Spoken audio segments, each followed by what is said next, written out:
Paranormal Encounters podcast every Friday and Saturday 7 till 9 p.m. Eastern Standard Time. A place where we discuss everything strange.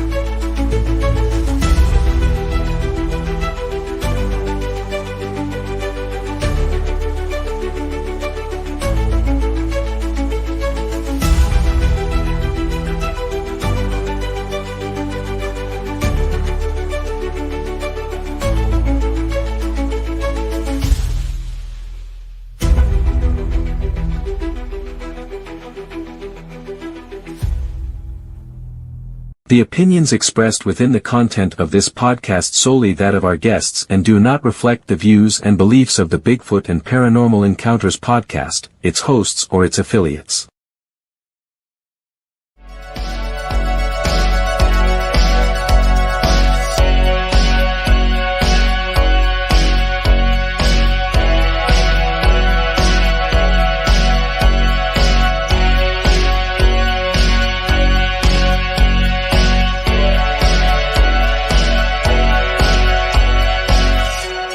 Welcome to Bigfoot and Paranormal Encounters podcast. And now your host, Dave Weichert. Hi, everyone, and welcome to Bigfoot and Paranormal Encounters podcast, where we talk about everything strange. Just going to make two quick announcements here. Proud to announce that as of January 2025, I'm going to start filming some documentaries and a few Bigfoot movies here and there. And yeah, let me pick this up, get that out of the way. And the Bigfoot meetup here in Bucks County, PA is going to start the second week of August. So I'll be putting some more information out there about that. And listeners, tonight we have a great guest. He has a very, very lengthy bio. And I'm not going to waste any more time. I'm going to bring in our guest, Mr. George LUNSFORD. Hey, how you doing? Hey, how's it going, George? How you doing? Very good. Other than allergies, I'm doing good. Yeah, I know what you're talking about. I'm going through the same thing. So it's good days, bad days with it. Oh, yeah. All right, Thank so let's... you for the very nice introduction, too. I'm sorry, what's that? I said thanks for the nice introduction, too. Oh, you're very welcome. All right, George, before I get into some questions, I want to have you tell us about yourself, a little bit about yourself. I'm just an old fat man. I've done a little bit of everything during my life. I was everything from, I'm a maintenance man now. I do facility maintenance for a company that works for banks. I've worked with explosives for, well, we did government contracts. It was Jet Research Center, what the name of the company was. And I built destruct systems for the Triton and Titan missiles. I did penetration charges, blowout panels for the shuttle, all kinds of stuff. Well, usually if it went bang, I played with it. So, I'm an ex-squid. Well, you're never really an ex-squid, but I'm an ex-U.S. Navy guy. I spent 4 years from 85 to 89. With the 27 different islands and countries, one war zone. Other than that, it's been just working. I write books. I did acting for about 15 years on the side. All kinds of stuff. I'm ready to release another book As of December 1st, I'll release another book called Legends, Myths, Monsters, and Ghosts, the North American edition. Okay. Yeah. In a little bit, we're gonna discuss about your books. First, I want to thank you for your service in the Navy. Thank you. Thank you very much. I think I'm going to speak. Yeah, we're going to start off with. We have some things to talk about: Bigfoot, Dogman, UFOs. So I'm going to start with Bigfoot. Okay. George, what do you think a Bigfoot is? What do I think it is? Well, from all the research and everything I've done on it, I lean more towards the fact that it being the descendants of the giants. Okay. Because when the Indians come across back when this place was all formed, they come across the land bridge, they come into America, and there were giants here.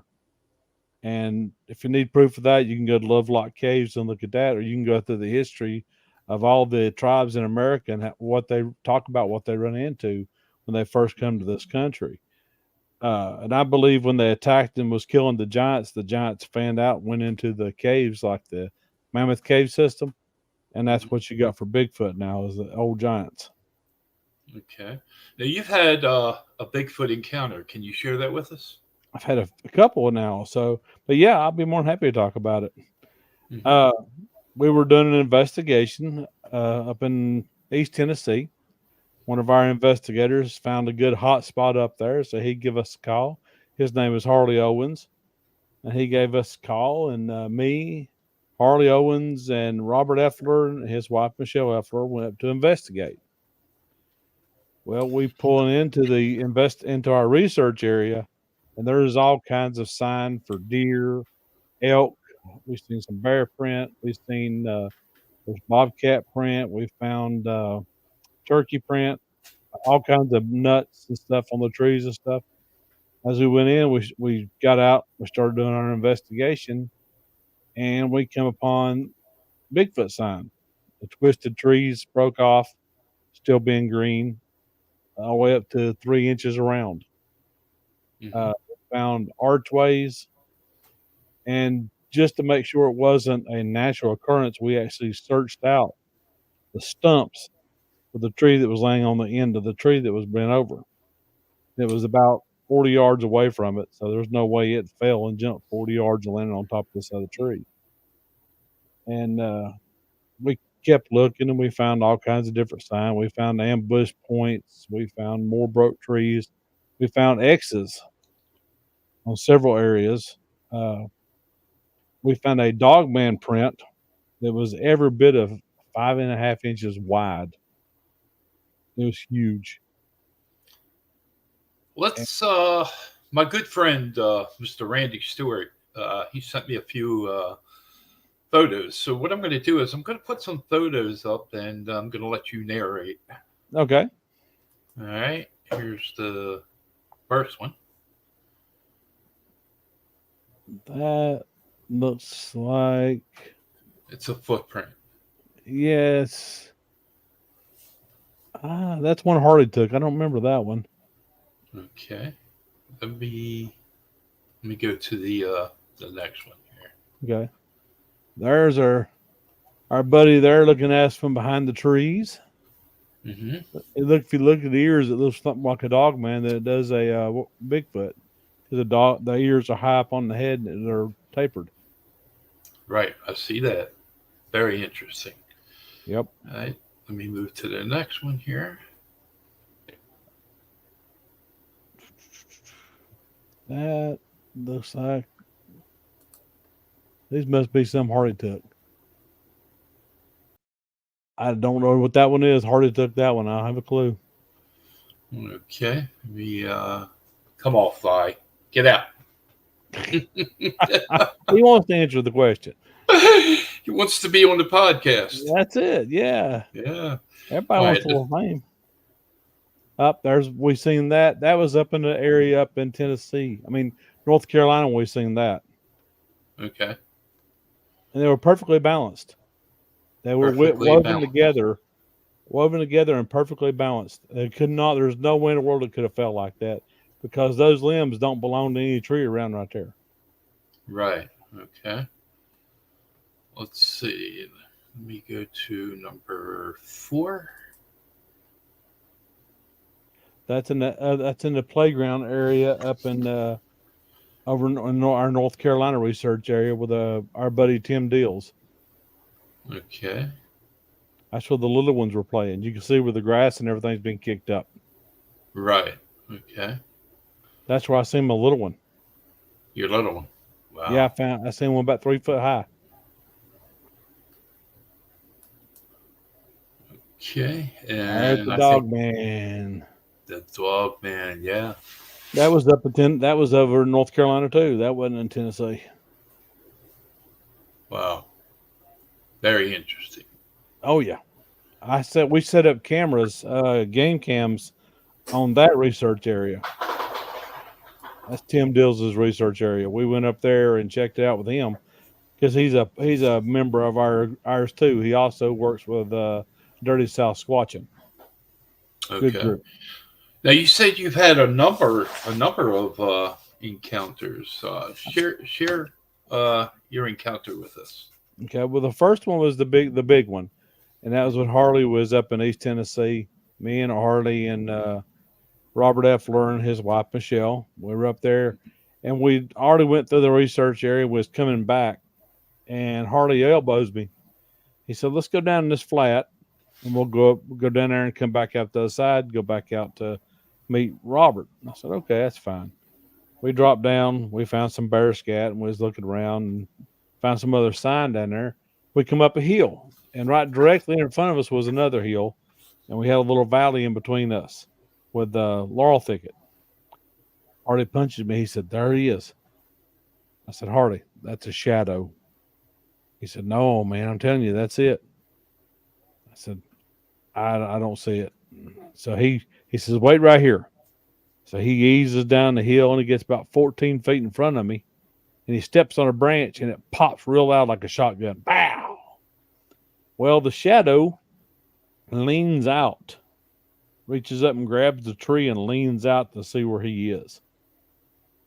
Then I realized it wasn't a shadow, it was Bigfoot. Right. He stretched that big old arm up there and grabbed that tree and leaned over, and you could see the muscles ripping. He wasn't about 20 yards away from me. You could see the muscles, his arms flex. You could see he had no neck. His neck come up, his shoulder come up to the side of his head. He had a conical head. And the funny thing was, we nicknamed Alfalfa because the hair was sticking up on top of his head like that. So, interesting. Wow. not being the smart person that I am, I get excited and I holler, "Oh, excuse my language, oh shit," and I take off after it because I want to catch an 8.5 foot creature that could rip me in half. So I take off. We go down the valley. We come back up, and of course he's gone. And we were looking around to see if we could see hair or something. We found 3 toe prints. I can't talk. And some soft dirt. And where his head was at was 2.5 feet above mine. I'm 6 foot tall. Okay. So he was about 8.5 feet tall. And we hear our radio goes off, and Robert's hollering, "What are y'all doing up there? You're scaring something up. It's tearing the woods up down here." So we take off down this, where the Bigfoot was at. There was a nice straight area. There was nothing in the way, and you could either drop off to the left or to the right. So we take off, we drop off to the left, and we hit a thicket. You couldn't see no more than 3 foot in front of you. Now I'm thinking, this thing's going to kill us right here in this thicket because we can't see him. So we're worked our way through the thicket, come out, and apparently what the Bigfoot did is he spun around with the back behind us and behind the hill and hid. Well, that was the first encounter I ever had right there. He was amazing. He looked like he's about 4 foot wide, 8.5 foot high, and he had to be probably close to, I'm gonna say close to 900 pounds. And didn't walk off like you know how like that's Yeah, over here. That's going to be one of my questions. Now I can't talk. That's okay. We're spreading it back and forth between us now. So, Yeah, you know, yeah, there you go.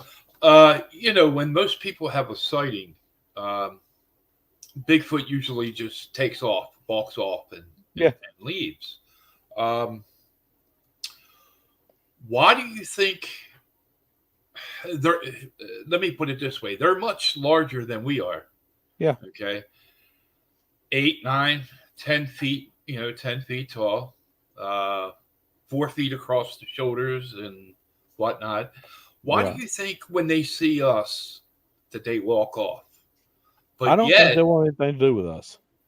okay, Well, I think, see, if you go in my theory about what they are, it actually feeds back into their history where the Indians attacked them and was killing them off, and that stuck in. They told the tales about it to their little ones so that they'd learn to stay away from humans. okay, And it's just been bred down through each generation of Bigfoot. It's been passed down through just like we passed down. So we know they talk. I've heard them talk. right, So, if they're passing down things just like we do, I mean, even any animal that's can learn stuff and then pass it down through its generations. I mean, that's just the way things work in nature. Now you said you've heard them talk. Like, can you? Like, what is it like gibber or? Yes, or it sounds like gibberish to us. because It almost sounds like they're speaking an ancient language really fast. okay, because I've been told that I had a woman on a show in Colorado, and she said that when they're out in the woods behind her farm, that they sound like they're speaking Chinese. Yeah, they call it samurai chatter. Okay.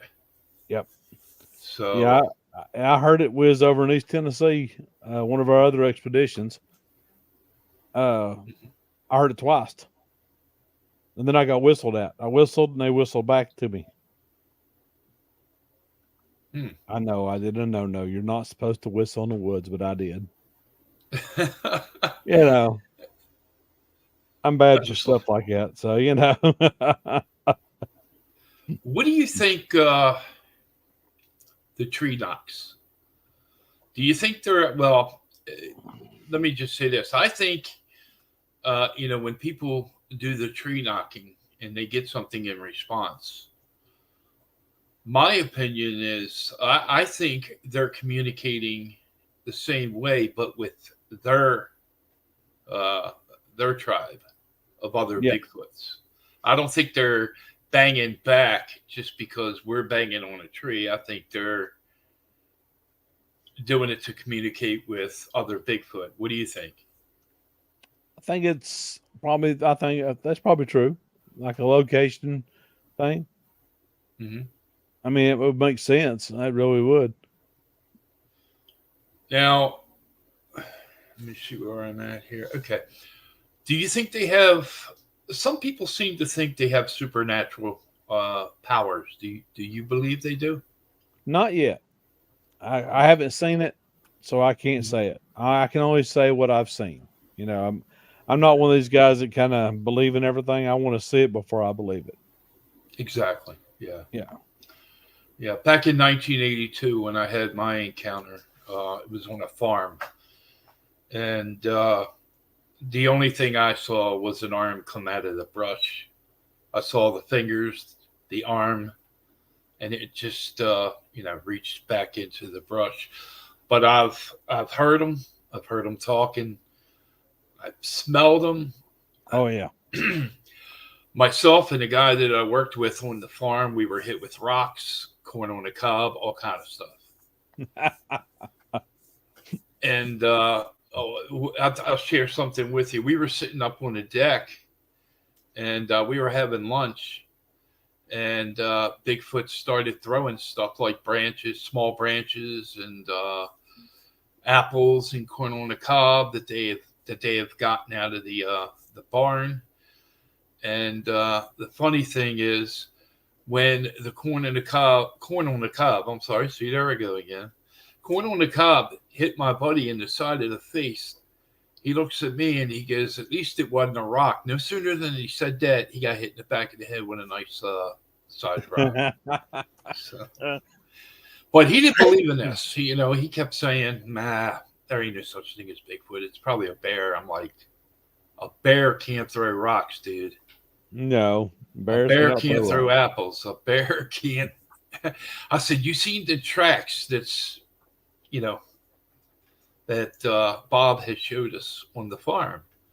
I said, do you think bear has feet that big? He said, I don't know. So, he was very, very negative about everything that happened on the farm in the summer of 1982. And we had a number of encounters on that farm. I bet that was cool. Oh yeah. Yeah. I mean, these things are highly intelligent. Oh, When my boss would piss him off, he always got into arguments, and him and his wife, because the first thing he wanted to do was shoot one. He would get the gun, he'd come out on the deck, he'd fire up in the air, he'd fire into the woods, she'd be pulling on his arm, trying to get the gun away from him. Well, no sooner than he did that, within a short time, we had to take the truck and go somewhere to get some supplies for the following day. Well, Bigfoot would go down a little ways and knock a tree over and block the road so we couldn't get out. That sounds about right. Yep.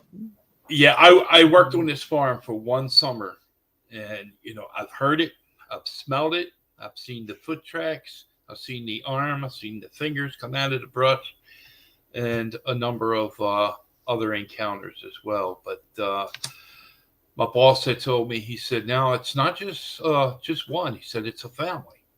Oh, yeah. Yeah, he said him and his neighbor, which lived up a little ways from him, had gone out many a times looking for him, and they wanted to shoot one. And I mean, that's something I'm totally against.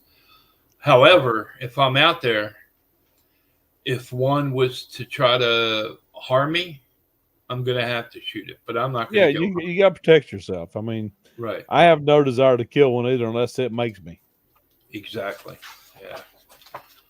So let me take a look here. What's your theory on tree structures? Well, I think it depends on. I think they do different tree structures for different things.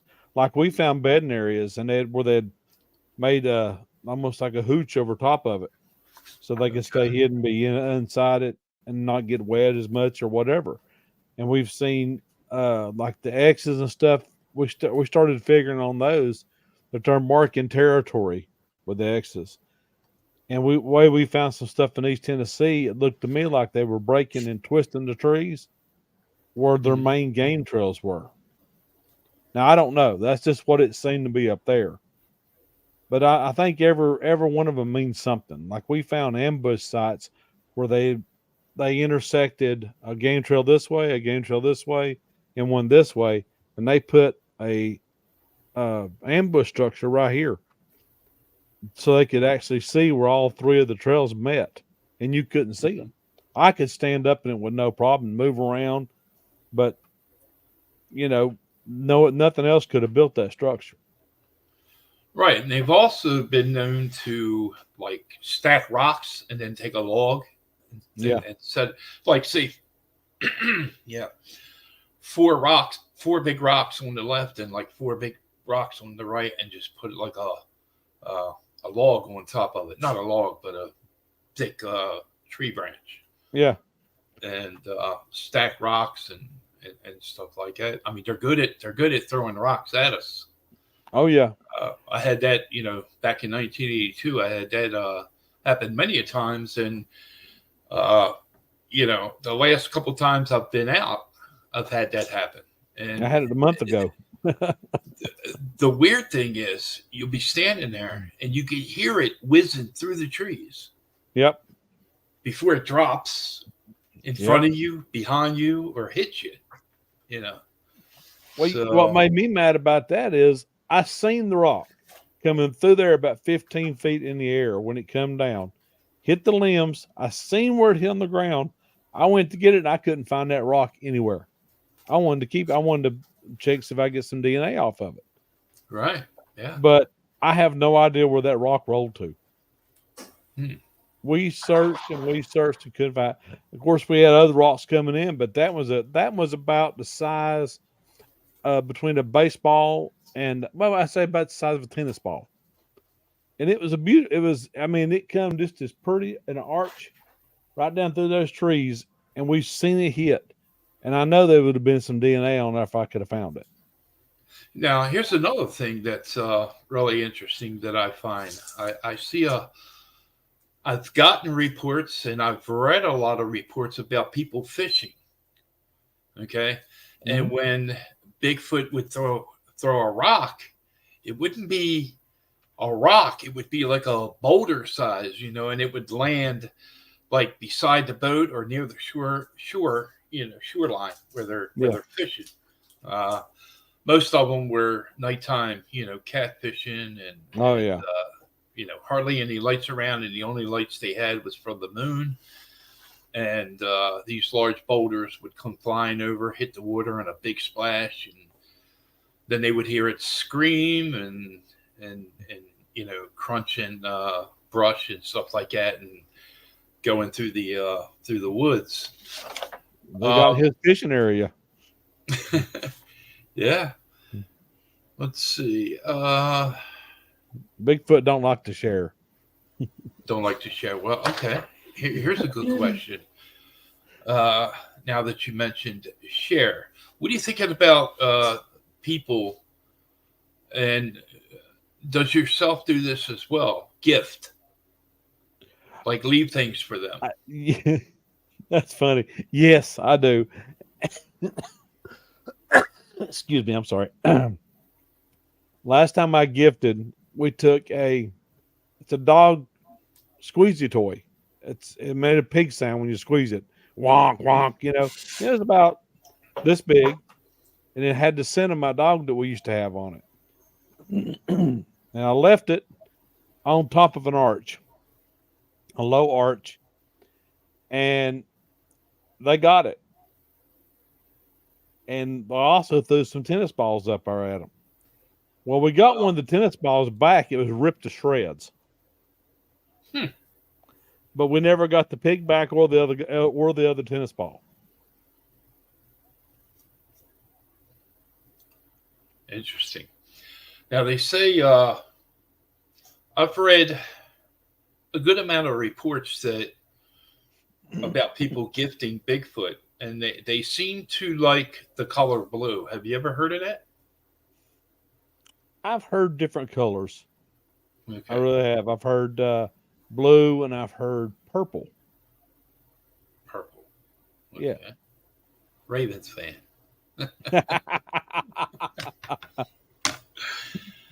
Interesting. He'd be a good middle linebacker. Right. Now, what about feeding them? What do you think about that? No.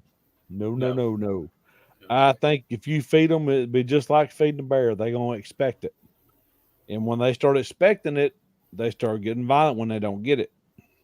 I've read a lot of reports where people would feed them from their property, and when they forgot to, things got very nasty.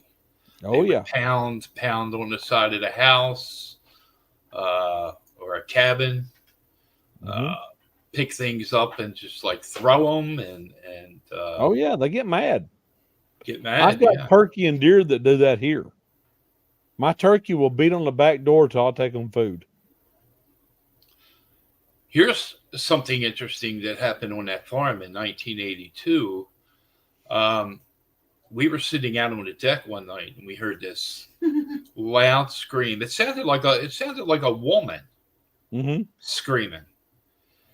And Bob come out of the house with his gun, his wife right behind him, and because he heard it from inside the family room. And he came out onto the deck and he started firing into the to the sky. And then he shot a couple rounds down into the woods. The sound was coming from his pond. He had a man-made pond down at the bottom of the farmhouse. And after it was all over with, Bob said to us, he said, we'll take a look in the morning. Why don't you guys go get some rest? He said, we're only going to work a half a day tomorrow. He said, we'll go down to the pond and we'll look around. So we got up the next morning and we went right down to the pond and found 2 deer. And they were just like ripped to shreds. The most interesting part was their legs were laying on the ground and they were snapped. Each leg was snapped. And I looked at, I was only, I'm thinking I was like 17. I was 17 then. And I looked at Bob and I said, why is the leg snapped? He said, so they can't run. Yep. He said, I find them all the time. He said, they'll take what they want and they'll just leave the rest of it. There was blood everywhere. Oh, yeah. So we get in the truck and we start going. He had a long drive. His driveway was over a mile, until you got out onto the main road. Yeah. And as we got down a little bit farther, a tree blocking the road, the dirt path. Had to get out, had to hook up a chain, get a chainsaw, boom. Start moving it.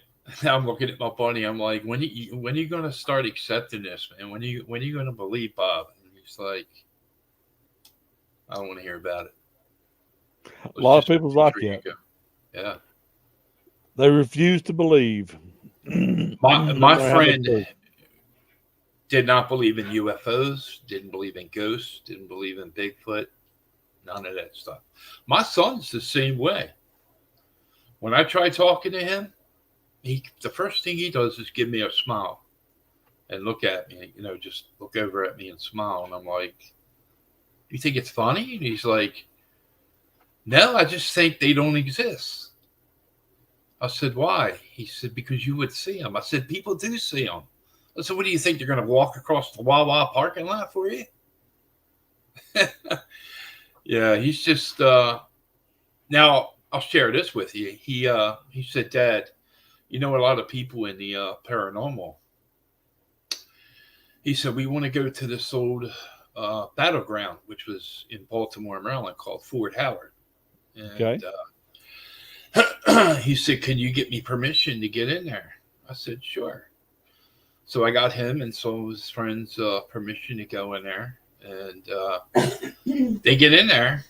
All of a sudden, the lights went out on the property.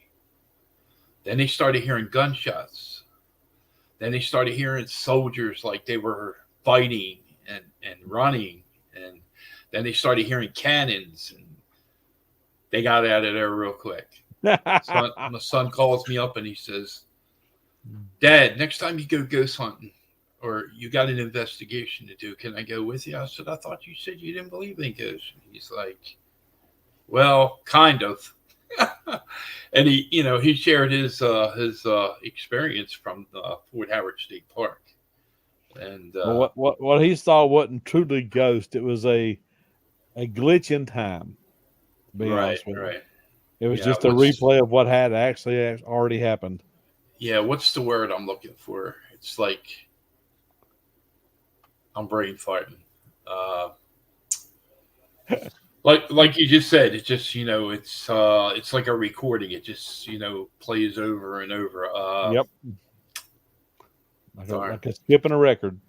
Yeah, I can't find that word, but I'm 61 now, and I started diving into it when I was somewhere around 17. By the time I was 20, I was reading everything. I was watching everything, and sightings and unsolved mysteries and everything I could, Me too. So I started my paranormal team in 2003, and that lasted until 2016. But I traveled up and down the East Coast everywhere. Oh, that's cool. And, so let me just take a look here. All right.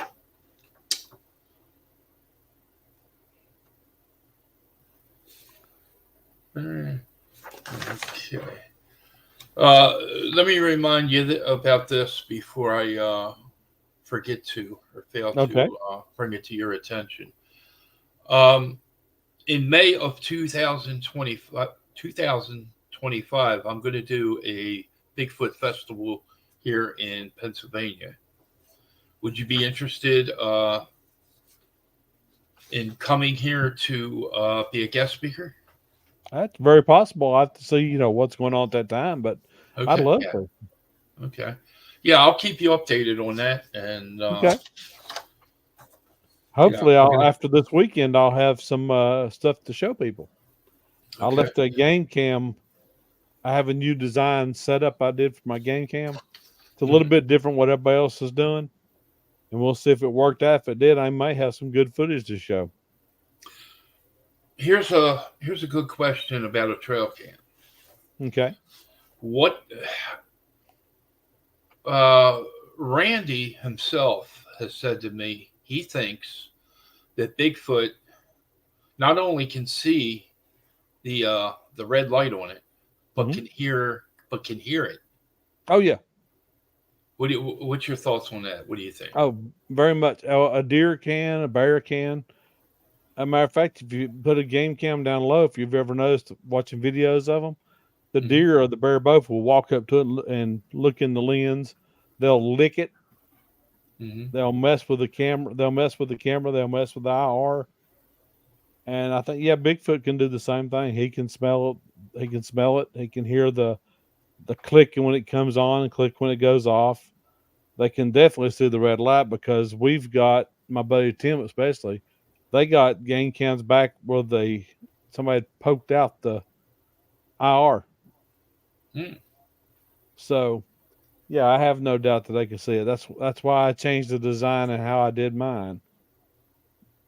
Okay. So, what's your theory on what do you think we can do to improve and modify it to where we would get better results out of it? What do you think? My opinion, don't set out a single game cam and don't set it down low.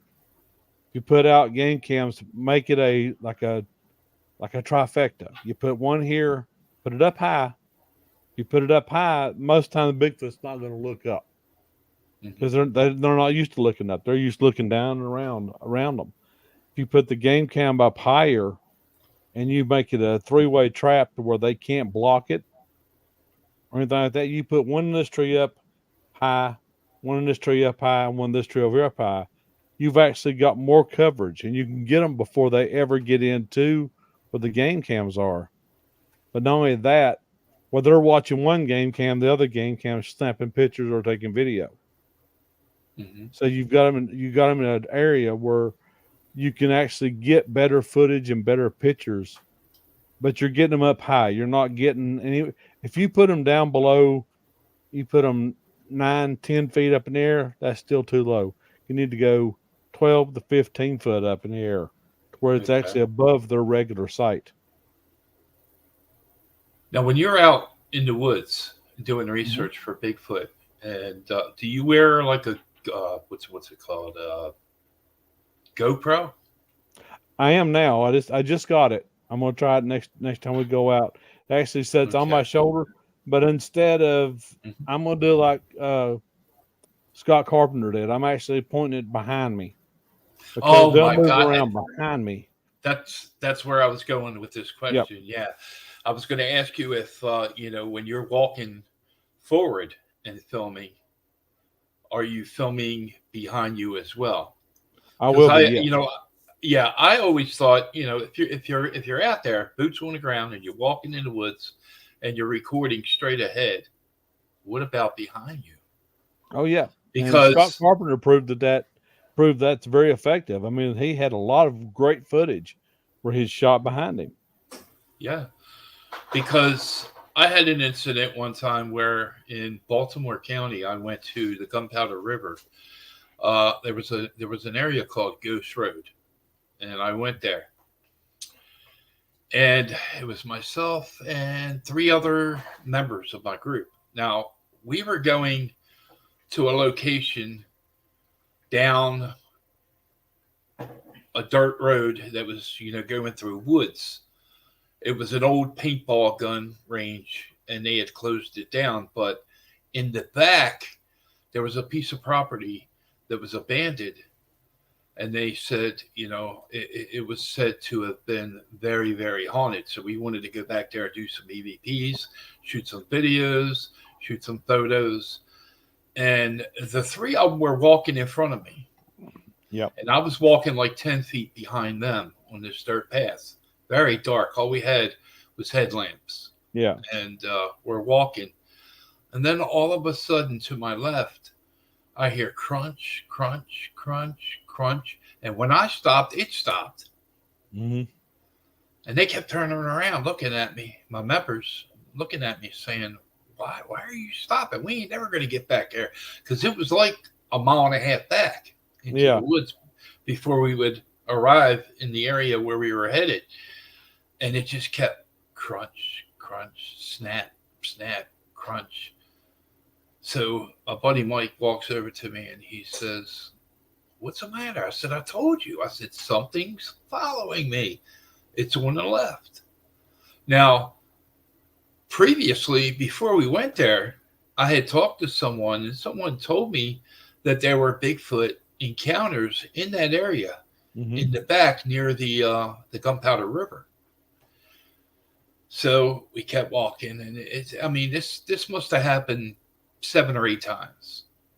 Finally, I said, Mike, and then he turns around, he tells the other two to stop, and I said, I'm not going back. I'm going back to the road, to the car. So we all turned around and started heading back towards the road. Now, it what was on my left is on my right, and for 5 minutes it didn't happen, and then all of a sudden, snap, crunch, snap, snap, and I said, Mike, stay beside me. He says, okay. He says, I'm going to turn my recorder on. I said, okay. So we're walking, and I said, Mike, here it goes. Do you hear it? He goes, Dave, I do. He said, whatever it is, it's very, very big. And we stopped. Every time we stopped, it stopped. I know it was a Bigfoot. Oh, most likely. And, it was probably very curious of why we were going back there. This area that we were trying to get to, oh my God, there was cars back there with trees growing up out of the where the motor's supposed to be. Yeah. And the house was ran down, and we eventually went back there, but we went back. The next time we went back, we went in the daytime. And I said to Mike, I said, just let me check something. So I walked in the area where I heard footsteps, crunch, crunch, snap, snap. And I looked for tracks. I didn't see anything. Yeah. Well, see, that's one thing different about me and my group. We hunt more during the day than we do at night. Because you can't see anything at night. You can't see tracks as well at night. You can't see structures as well at night. And it's a whole lot easier to track during the day.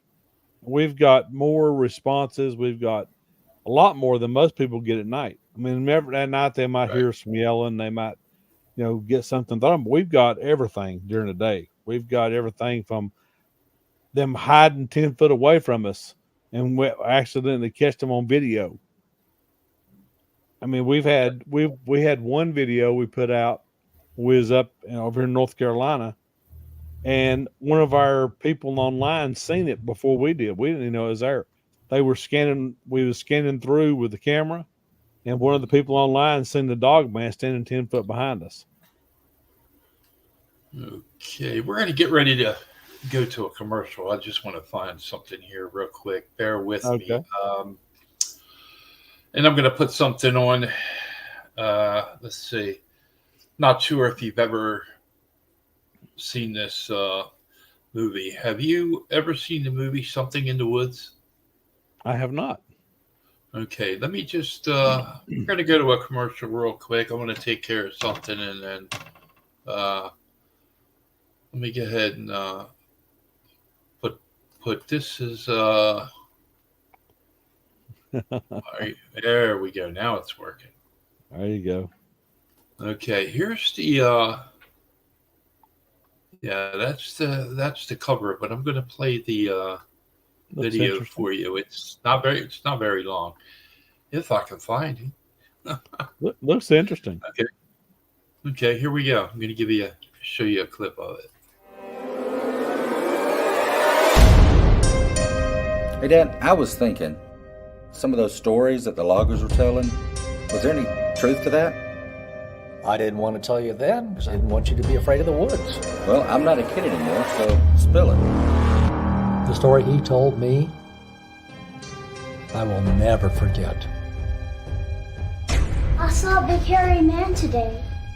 He keeps going on and on about this hairy thing he saw in the field today.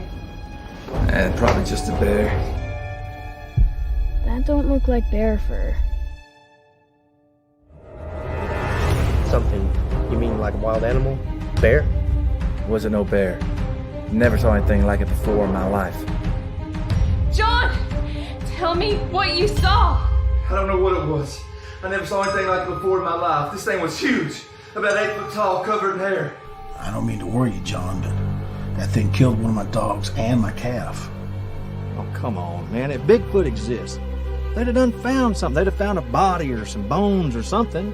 Maybe they don't want to be found. I'm not gonna let this thing run us off our property. This is our home. It's an animal. I don't want to be here alone with the kids, John.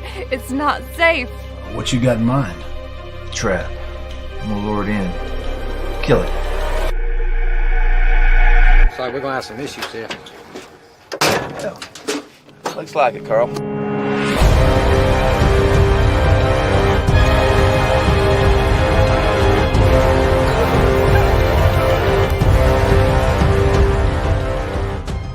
So what do you think this thing is on? I'll tell you what it is. Sasquatch. That's what it is. I've heard stories about Sasquatch, but I thought it was all just legend. Most people don't believe in them till you see one up close.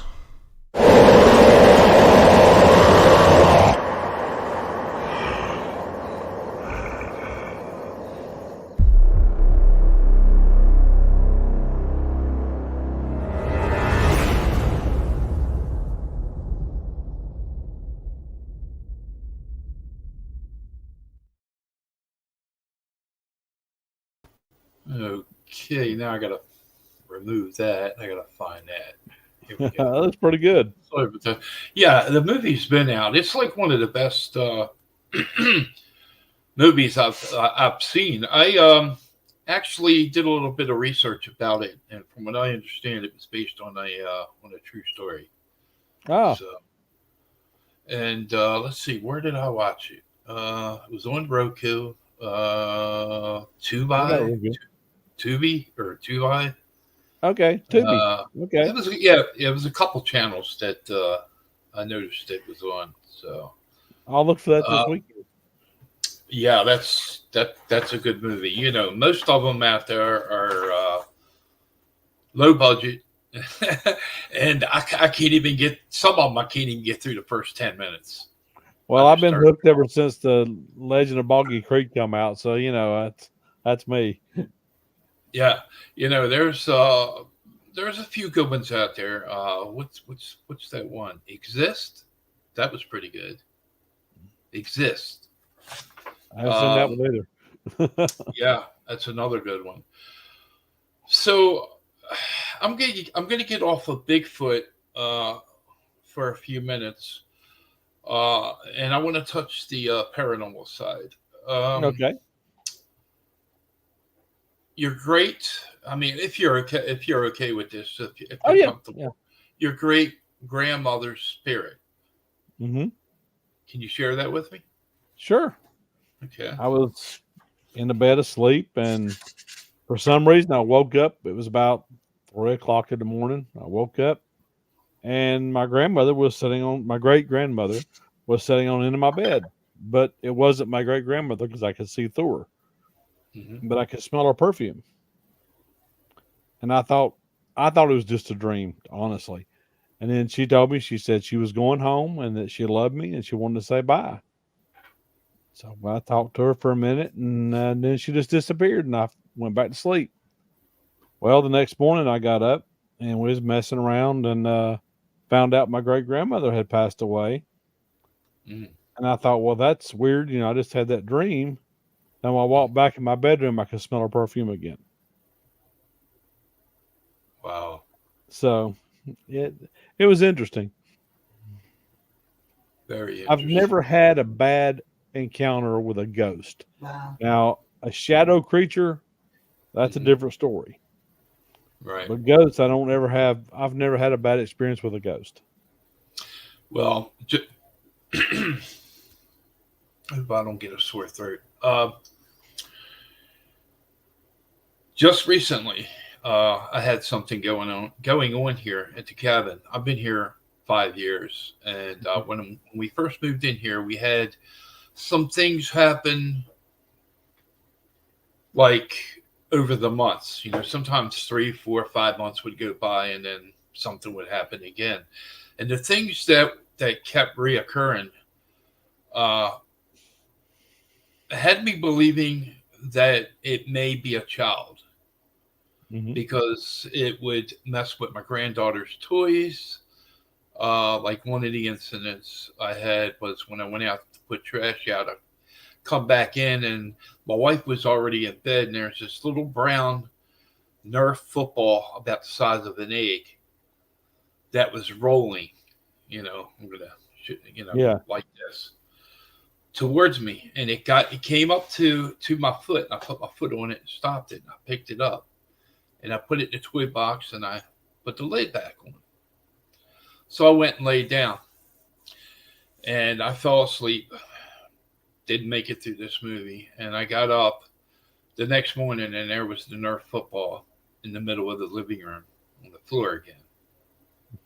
Now I looked over at the toy box and the lid was on the toy box. It was still on there. So I picked it up. I walked over. I lifted up the lid. And I remember throwing it right on top. So before I threw it in there, I looked and it wasn't there. So just recently, I had family members' ashes be sent to me. One of my favorite cousins. And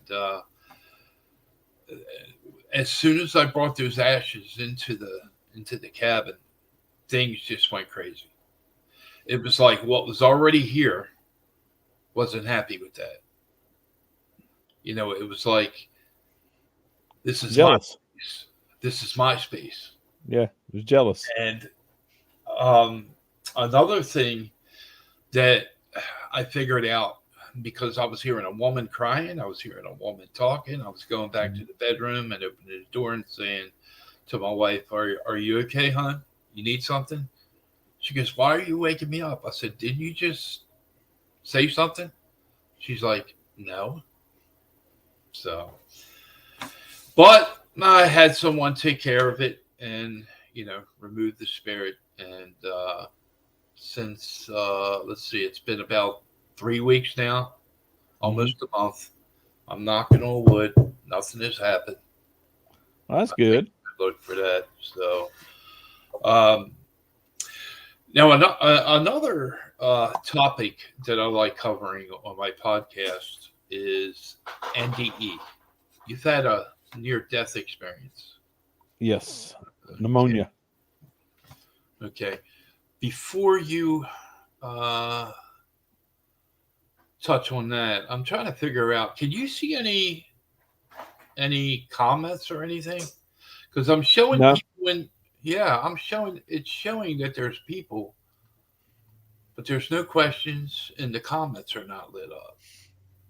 Well, if they're out there, tell them to ask some questions. We'll be more than happy to answer both again. Okay. If you have any questions, go ahead. I'm sorry. No, you're good. I'll be as honest as I possibly can, and I won't bullshit anybody. Okay. Listeners, if you have any questions, please, submit your question, whether it's for myself or for George. submit your questions, and we'll be more than happy to answer them for you. I know a friend of mine, Linda, if you're out there, I know you had a question or two for George. She saw your bio on the Facebook today.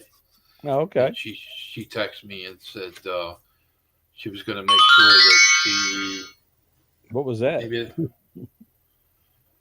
I'm not okay. Somebody's saying I'm not able to log in, not able to ask questions. Oh no, that's weird. Let me just take a. Let me see if anybody. Okay, so they're hearing us, but for some reason, let me check that one more time. Okay, yeah, that was Linda. She said she's not able to log in, and she's not able to ask questions. Well, I don't know if that's something to do with StreamYard. I stopped streaming on Facebook because they were being really, really ignorant. Oh yeah. So I stopped broadcasting on there. But we use StreamYard too on our podcast. Okay. And do you experience problems like that? Well, I'm not a producer. Either our producer Eric Collier or Robert handles it. So one of them two handles that part. I just talk. Right. One of the things I've been experiencing is like when I go to show a video to the listeners, if I don't back myself out of the room, it'll freeze on my end but play on the other end perfectly. Oh no. Yeah, so I have to hit remove for myself for the video to play on my side without freezing up. Oh wow. But if I don't remove myself, it just freezes, and then when it's done, it just comes back to me. Oh, okay.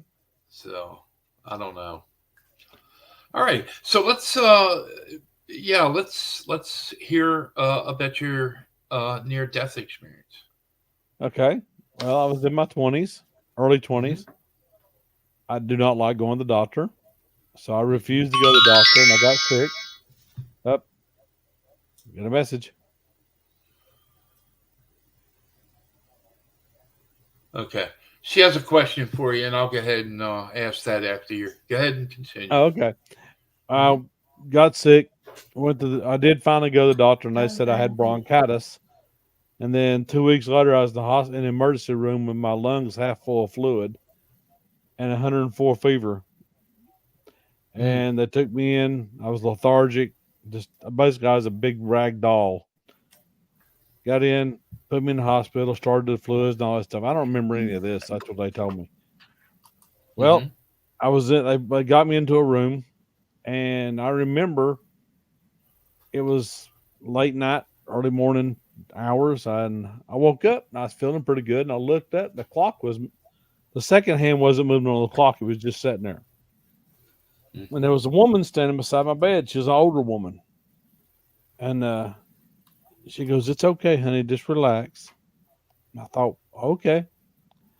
And I look over in the corner of the room, and there's a big figure. It's just a shadow outline. And from the outline, it looked like an angel. But I couldn't tell because all I could see was a shadow outline and blue eyes. He had the most incredible blue eyes you've ever seen in your life, and it stuck in my head. And I sat up, and I jump off the bed, and I look back, and my body's still laying in the bed. And I thought, well, that's strange. And I start talking to this little lady, and she's telling me what's going on. She's explaining everything, so I wouldn't. And it was the best feeling in the world. There was no anger. There was no anticipation. It was just a really common, relaxed feel to it. And these people started walking through the walls of my room into my room. And they would introduce herself to me. So I talked to each one of the people that come in, and I shook hands with them and talked to them. And then the angel raised his hand up, and this little dot of light formed on the wall. He dropped his hand and went boom, and the whole wall was this light but it wasn't a projection light. No, nothing come off of. There was no shadows from it. It was just a light. And each one of the people would tell me bye, and they'd turn around and walk into the light. And all of them was gone except for me and the little lady. And I thought, well, okay. So I started towards the light, and she grabbed me by the arm. She said, no, honey, no, it's not your time. You need to get back into bed. And I said, okay. For some reason, I listened to everything this little lady told me to do. So I crawled back up on the bed where my body was. She walks over, and she turns around. She waves at me. She stepped into the light, and it disappeared. And the angel was gone.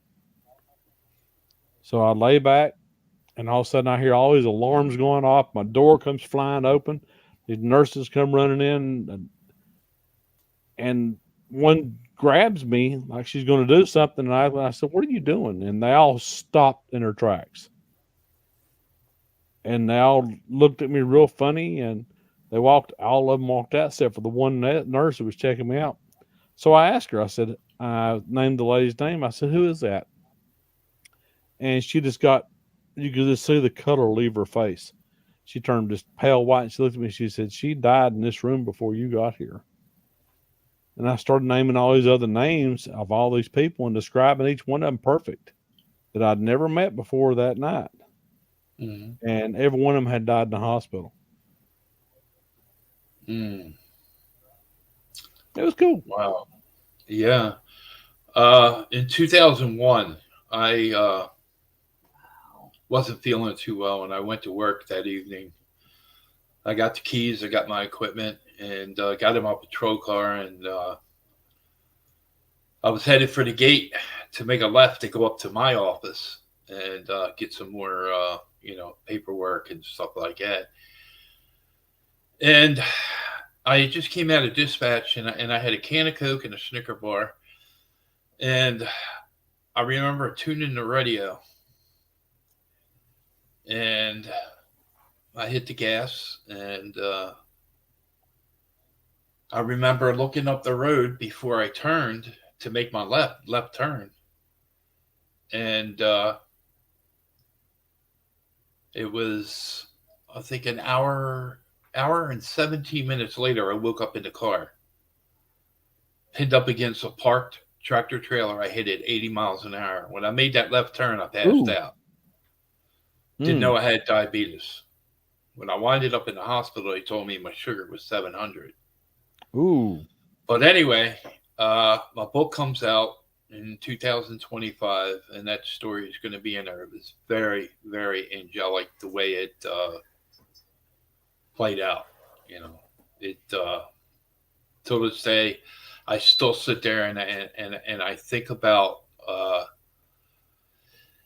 the things that my coworkers told me about the car, and the fire department, the police department, because they came to the emergency room, the police did, to do a report and stuff like that. And they asked me questions, and they were like, I'll say this. They asked me how I got out of the car, and I said, well, I tried with my arm. My right arm was broken 4 places, but I'm trying to open the door with my left arm. And for, I don't know how long it was, but it wouldn't open. And I just gave up, and I put my head down, and all of a sudden the door came open. And I rolled out and fell onto the ground. And then I got on the phone. I don't know why I called my wife. I should have been calling 911. But I called my wife, and she said, I'm going to call 911, and I'm on my way. So she arrived the same time the fire department did. And I remember them picking me up off the ground and putting me on a stretcher. And when I looked over, the door was shut. But, everything was so hazy. And while sitting in the car, there was this big ball of light that was behind me, that I could see behind me when I would turn my head, like this either way. Whoops. Yeah. And it had many, many different colors in it. And it was humming. And it put this warm sensation came over me, like I was melting. And I just, after I watched this ball of light come around to the front of the windshield, because the dashboard was up where the mirror was. Yeah. Where you adjust them. That's how bad it was. Car was on fire. Not tremendously, but it was on fire enough underneath the hood. And I watched this ball of light go over the fence and over the warehouse and disappear. And then that's when I rolled out of the car. The door came open. And so when I got out of the hospital, I went back to pick up a check and see some of my coworkers. And they were like, they asked me, how did you get out of that car? And I'm like, I tried. And finally the door came open and I rolled out. And they were like, It took 4 of us with crowbars to pry the driver's side door open so we could get good pictures for the insurance company. Because that was our order from the boss. And I just shook my head. I'm like, okay. So I had to go to court over this. And when I tried telling the judge, I can still see the expression on the judge's faces till this day. Yeah. This happened back in 2001. And that judge was just not believing me. Oh, yeah. But I know what happened. It was very, very angelic. And I don't think I was supposed to live, but I did. And I may have died and came back. I don't know. So sounds like your guardian angel was watching out for you. Yeah. Linda says, is George able to directly ask questions of the deceased? At one time I was. From about the time that happened, for about 15 years, I could talk to them, and I could hear them answer back and this, but it's just kind of gone away after all this time. I'm 57 years old, so it's kind of faded away with age. Right. I can still hear them every now and then, see them, but I'm not really able to communicate anymore. Yeah, the reason she was asking, her husband was a member of the Maryland Paranormal Research Team for years, and she just lost him. I'm sorry. Recently, and it's just she's still not, getting used to it, but it takes time, and it's hard. Very. And he came in and he looked fine, and then had a heart attack, and that was it. Yeah. So let me see. Okay. Yeah, that was her question. Oh, okay. Okay, let me take a look at. Now here's one I wanna ask you. You still have time, or you? Oh yeah, I'm good. Yeah. Okay. All right. You had, let's see, not one but 2 UFO sightings. Yes, I did. Okay. One was with your wife. You were on a plane, and the second one, I believe, was when you were in the Navy. Am I correct? The first one happened when I was in the military. Okay. We was out in the middle of the Atlantic Ocean. Nothing was around. We was literally in the middle of the Atlantic Ocean. And forward lookout, seen a light off our port side. So I turned and looked. I see the light. Pulled the binoculars up and looking at it. It's about 8 miles away from us. And it just looked like a row of lights.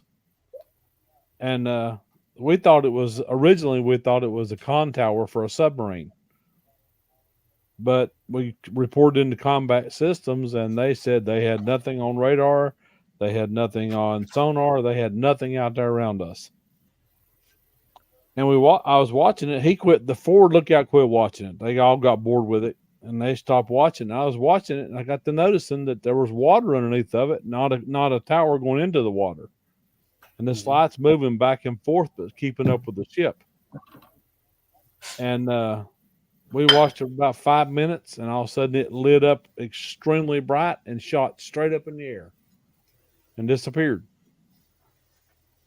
And back in those days, you didn't say anything about any sightings or anything. You kept it to yourself. So we all just kind of blew it off and forgot about it. And nobody said nothing. That was in the 80s. So he was like, nope, you know. And then the other one, me and my wife was coming back from Chicago, and the pilot announced was at 30,000 feet. And my wife seen something. So she elbows me and she says, what is that? And we're watching out away from the plane, you know, a few miles away from the plane, this silver tube. That's all it was just a silver tube. Had Cigar no, shape. yep, had no signs of wings, had no signs of propulsion, had nothing. You couldn't see nothing on it, but like I said, nothing but a real bright silver tube. And we're watching it, and she leans over to get her camera to get a picture of it, her phone, and this thing went poof, and it was gone. It was pretty amazing. I mean, you could see it had like windows in it, but that's all you could see. Interesting. Well, I had my first sighting when I was 13, and then of course I didn't have any more until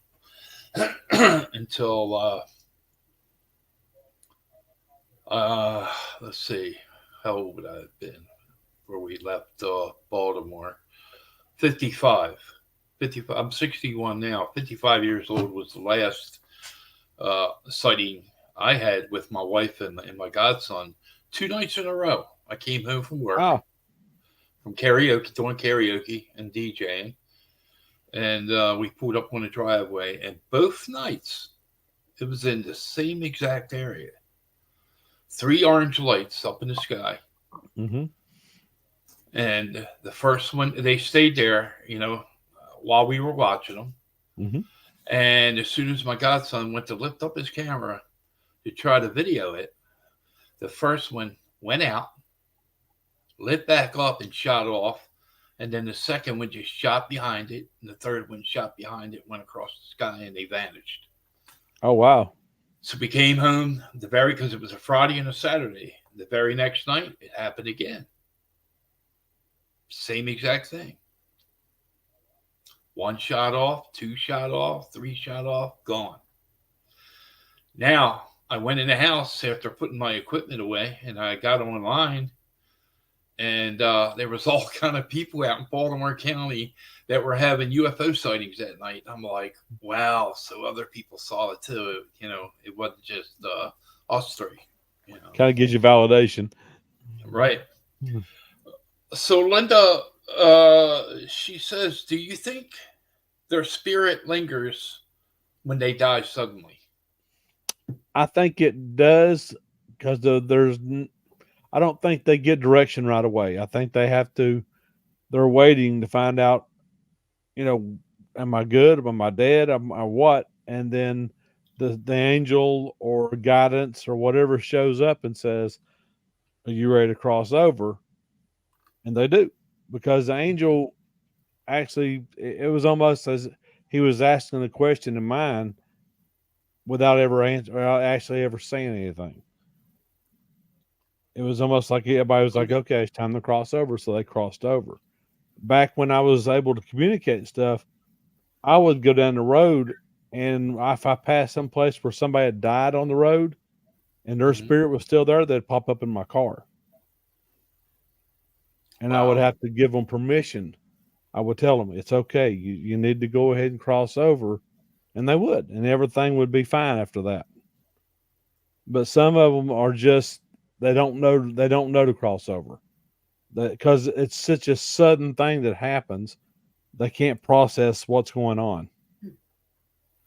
Here's one that I like. When cardinals appear, loved ones are near.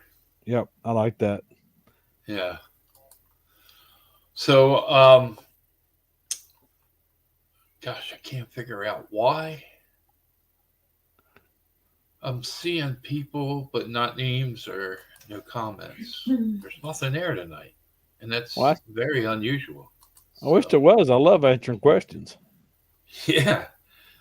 Let's see. Let me take a look. Do you have a question? You have a question for George?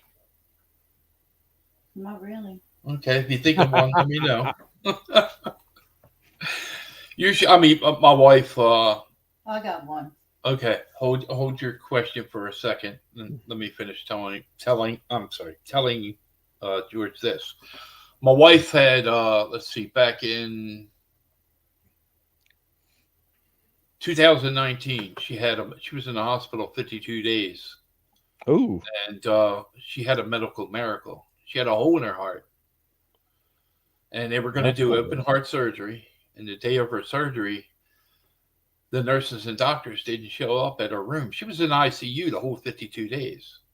Oh, wow. She had every machine hooked up to her that you could think of. She even had that machine that went through a part of her leg that went up to her heart to help her heart beat so that her body could, gain strength and, and take it off of her. So the day they were supposed to show up, I was getting nervous. I went out to the counter and I said, "Why isn't my wife in surgery?" And they were like, "The doctor's in surgery." I'm like, "Wait a minute. He's supposed to be in surgery with my wife. Why is he in surgery with somebody else?" She said, "Sir, I'll have him come in and talk to you when he comes out of the operating room." So when he came out of the operating room, he came right to her room. And he come walking in and he said, "Mr. Weigert," he said, "what can I do for you?"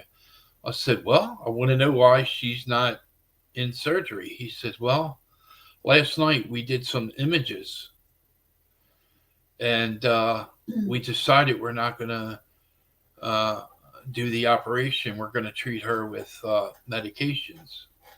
I said, "How are you going to treat a hole in her heart that needs to be closed?" And he just looked down and he looked back up at me and he said, "Mr. Weigert," he said, "there's no hole there anymore." Oh, wow. I said, "What?" I said, what do you mean there's no hole there?" He said, "Just like I told you." He said, "The images are showing now that there's no hole there." And I said, "How does that happen?" And he looked at me and he says, "Mr. Weigert, in 30 years, I've only seen it happen twice." And I'm like, "I don't understand." And I like, but I'm looking at him,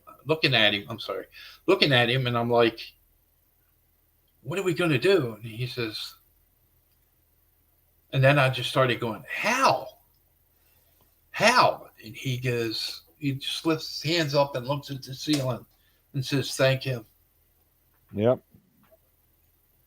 He said, "All I can tell you is I've only seen this happen to 2 people in 30 years. That's cool. So cool. She remained in the hospital for like 2 more weeks. She went home. And when they told her the night she had her widowmaker, they told her that she was probably not going to make it. They had told myself and the family to gather friends and family and get in touch with everyone. The next 3 hours is going to be very tough, and I don't think she's going to pull through. My wife looked at that doctor and told him, "I got a granddaughter on the way. I ain't going anywhere." and she didn't. There you go. Until this day. That was back in November of 2019. She has not had one single issue where she's had to be taken to the hospital for any pain, any heart issues. She remains on her medication. And like I said, till this day, she's been doing fine. God is good. Now, yeah, God is great. And I've seen other people, have heart attacks and get out of the hospital, and months later they're back in, and more pains and more stents. And you would have to know her and her granddaughter. Her name's Charlie. Okay. They named her after her, and her middle name is Grace. She told that doctor, "I'm not going anywhere. I got a granddaughter on the way, and I want to see her grow up." There you go. And thank you, Lord, it's happening. That's it. Very blessed. Very. So, let's see. I think. What was her question? Do you think we know each other in heaven? I think so. Know the love you share together. I would say so. That'd kind of be a cruel trick if you didn't. Right. What is your question? Okay, she's going to write it down for me. All okay. Right. My beautiful wife is going to bed. Okay, let's see where we're at here. We're at 1 hour and 21 minutes. We're going to go to the bottom of the till 9:30. Okay. What is it? My wife is actually sitting here watching the show on our big 65-inch screen with headphones on. Oh, cool. Okay, let's see if I can see this because she wrote on purple.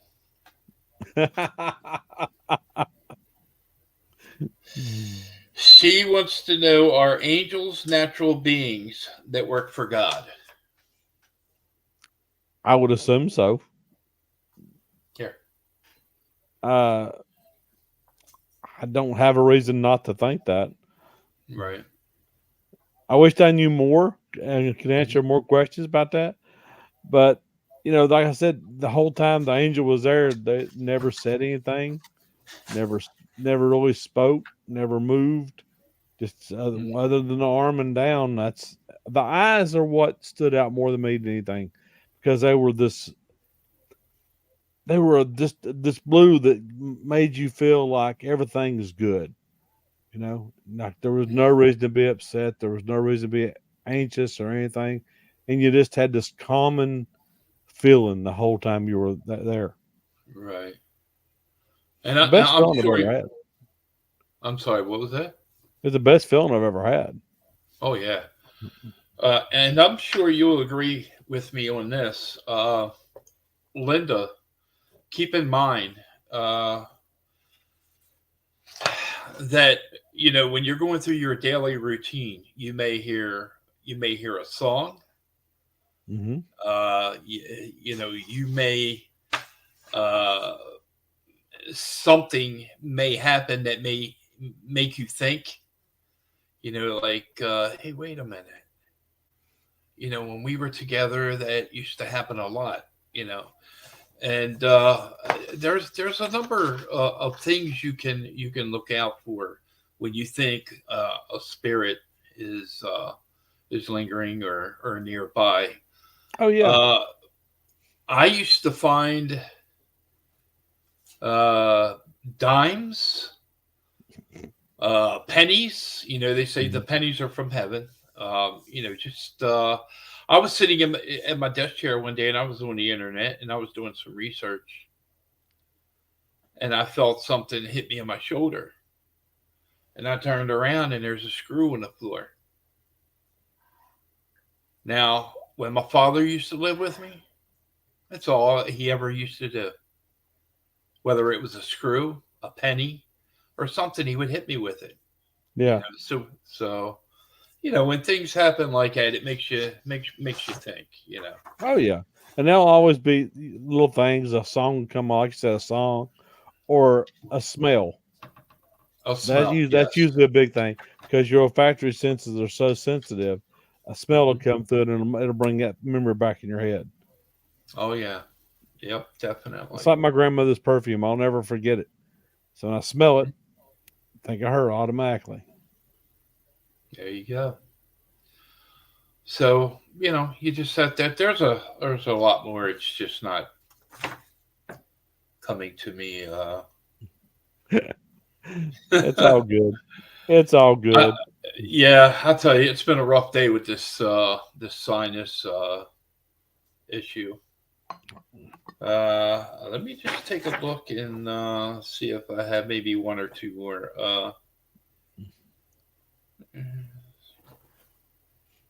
Okay, I asked you that one. Do you think Randy teases me a lot. He says, "Dave, why do you have a script, man? Why can't you just take it off the top of your head?" I said, "Randy, I'm 61 years old. My hard drive just don't work like it used to." You know? I said, "It's slowed down, you know." And he's like, "Well, get a new one." I said, "Yeah, okay. If it was that simple, I would." You know? You know, at age 61, I'm a lot different than I was maybe 10 years ago. I was a lot sharper. I could think quicker. I understand. I feel your pain, brother. I'll tell you now. It's day to day, you know. And I was listening to a song today quite a few times. It's called "When Did I Get Old?"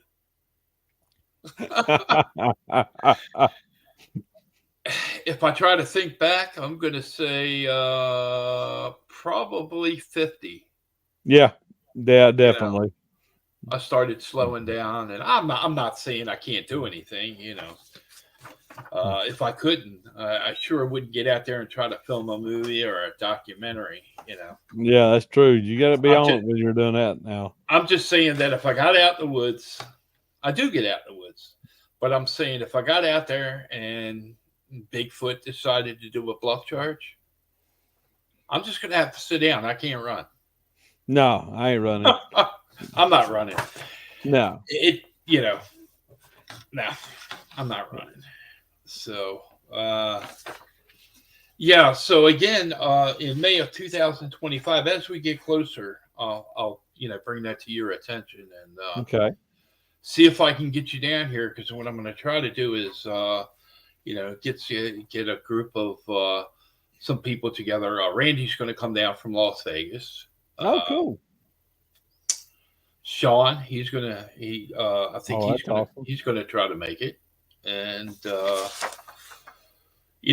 Randy does his Tracy's show twice a week, and if I can get him down here to Pennsylvania, she could definitely come up and meet him, in Pennsylvania, because that's not far from Baltimore. So yeah, and I'm also going to have micro midget wrestling. There you go.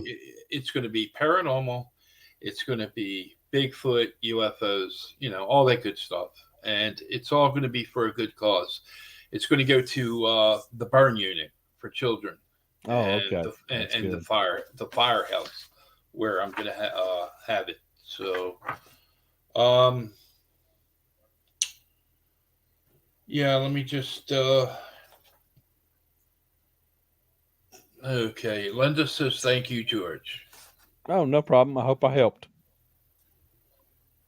Let's see here.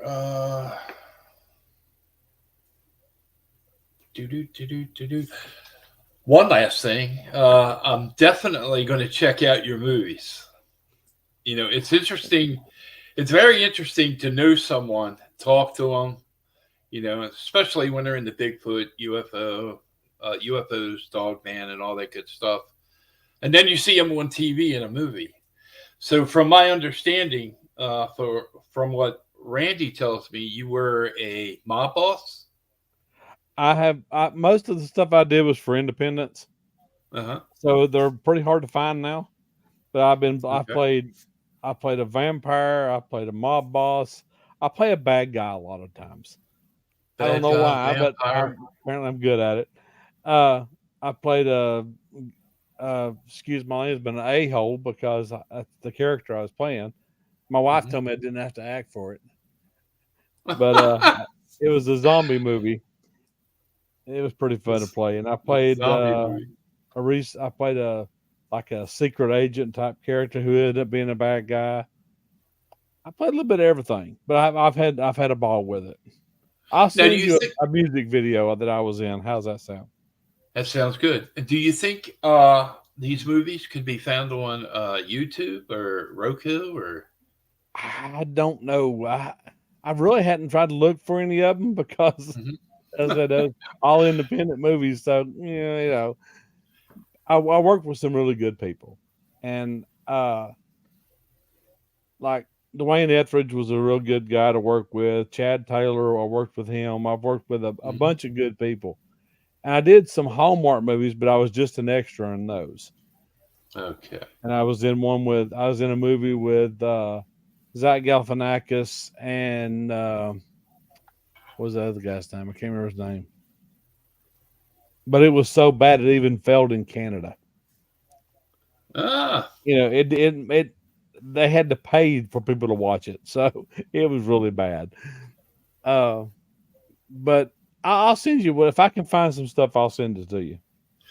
Okay, so before we get out of here, what I want to do is I want you to go ahead and tell everyone how they can get a hold of you if they want to, and any links like a website, Facebook, stuff like that. And then I want to touch bases on your two books, and I understand you have a third one coming out. I definitely want to get a copy for my bookshelf. Me and my wife, we collect books, and so let me see here. Okay, go ahead and give your. I read them. He don't. Okay. she's lying. You just got busted. You know that, right? Yeah, I know. I just got busted. He said. They can find me. I'm on YouTube. Not YouTube. Yeah, actually, I'm on YouTube.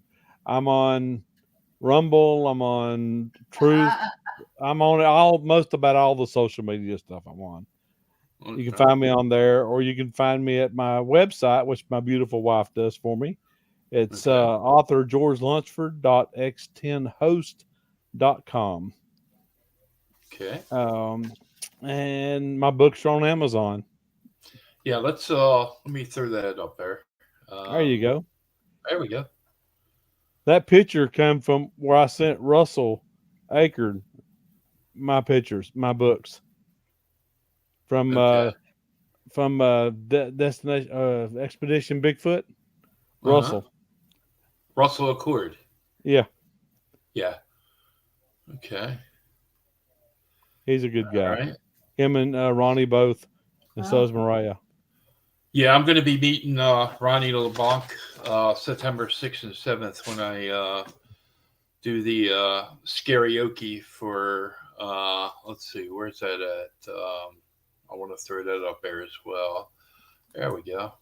He's a good guy. He's a really good guy. Yeah, I'm looking forward to seeing Steve Claus and Ronnie LeBlanc and Eric Altman and all them sing karaoke songs. So that'd be fun. Maybe Jeff from Mountain Monsters. And, Jeff's a great guy.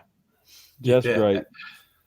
So let me just throw that up there real quick too. That's coming up September 6th and 7th. And awesome. I'll be putting more information out there about that. So, well, if you'll send it to me, I'll share it on all my sites for you. I sure will. And like I said, I'll be in touch. I want to get a copy of each book, and just let me know when that third one comes out, and I'll get a copy of that one too. December. Yep, it's Legends, Myths, Monsters, and Ghosts, the North American edition. It's going to have stories from Canada, from Mexico, from the United States, from all the islands down in the Caribbean, Cuba, Haiti, Greenland, Bahamas, all of them. You just made me. Huh? You just made me happy. Look at that. Harry. Yeah, here's another good one for you. I'll show you this one. There you go. That's awesome. That's awesome. Yeah. That was years ago. I emceed for a charity event for midget wrestling. That's cool. Yeah. So let me see if there's any last. I don't want to forget anything. Yeah, and so that you know that movie I showed earlier, it's called Something in the Woods. It's all over Roku, so you'll be able to find that. And I'll do the search and find it. Yeah, Definitely. All right, George, thank you for being my guest tonight. And I enjoyed it. Oh, I did too. Very much so. I like to bring you back on in the future and talk some more. Okay. And as the months go on, we'll have some some more interesting information to share with one another. And let me say hi to Randy Stewart, or I'm going to get yelled at later when he calls me on the phone at 3:00 in the morning. So. Hey, Randy. Randy's a good guy. He's a good guy. He's Awesome. awesome. He calls me all different hours of the night, and I'm I'm on the other end, and I'm like, here's what it's like actually. Watch this. What you talking about, Willis?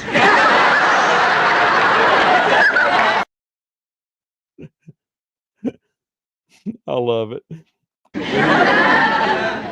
What you talking about, Willis?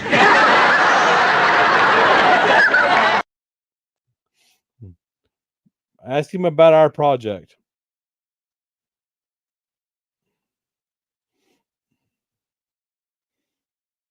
Where'd he go?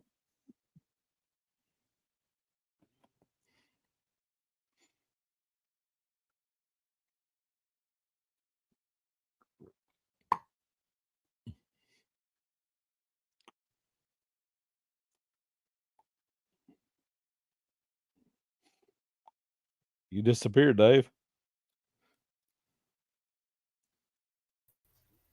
There you are. Yeah, I'm sorry. That's okay. I was making faces. So yeah, thanks again. You've been a great guest, and I've enjoyed this podcast with you, and I'm going to bring you on again in the future. So stay in touch, and if there's anything I can do for you, please let me know. Same here. Same here. All right, George. Good night, and thank you very much. You have a good one. Thank you. Mm-hmm. Okay, let me just let's see where we at here. I lost it. Okay. All right, everyone. Thank you for tuning in, and good night.